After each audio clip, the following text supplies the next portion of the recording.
How is the performance assessment scored? That's a great question. People always want to know how it is we go about scoring your performance work. Well, we are working with a team of raters. We always have a deaf individual and a hearing individual, at least those two components on a team.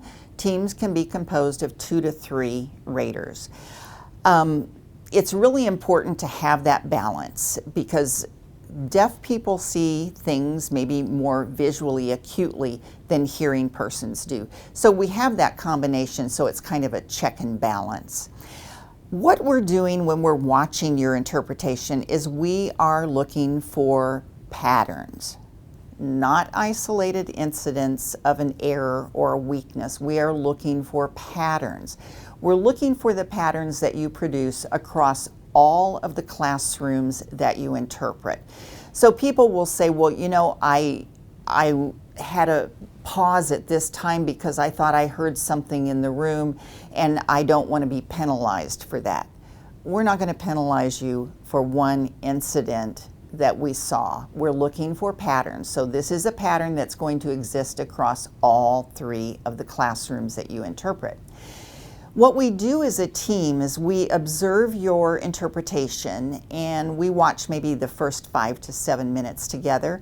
Then we'll pause the tape and we have a discussion with each other regarding what are the major patterns that you see, or what are things that we are going to watch for based on what we've already seen. So then we will continue this this watching of the 3 classrooms, and we are taking copious notes about examples of everything that we see. And those examples are going to help us when we refer to the rater manual to determine what scores we assign. We have a rubric that very clearly outlines what percentage we're expecting to see to be able to assign a specific score. So, for example, if we're looking at your fingerspelling production, and if you have one weakness in fingerspelling production, and say maybe that weakness is your fingerspelling production is too fast for the age of the student that you're interpreting for. So if you're interpreting for the elementary portion of the test, we anticipate that fingerspelling is going to be produced a little bit slower than it would be for students in secondary settings because younger students are still learning to read fingerspelling, and we want to support that. So, so we're looking at every skill set, but we're not looking at isolated incidents within that skill set. We're looking for the patterns. When it comes time for us to assign scores, we assign those scores as a group. We discuss where we think the person is on the rubric, and we have to be somewhat in agreement. And the reason is if I explain it to you this way, if one person says they saw 52 fingerspelled terms in one lesson and the other rater only saw 10, obviously one of them is not right. So we have to maybe rewind the tape.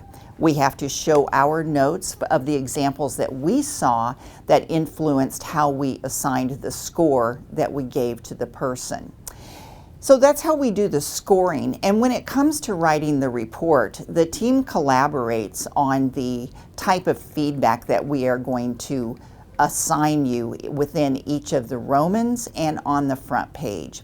The front page of your report is where we really as a team talk about what are the priority areas that we see for you specifically that we think will enhance your interpretation the most quickly if you focus on those areas. So we try to put 3 to 4 areas on the front page, which should be your priority areas that you focus on. But then you have an additional 4 pages of copious notes of feedback to help support you. So that's how we rate, and hopefully that will help you understand a little bit better what it is we do when we're looking at your work.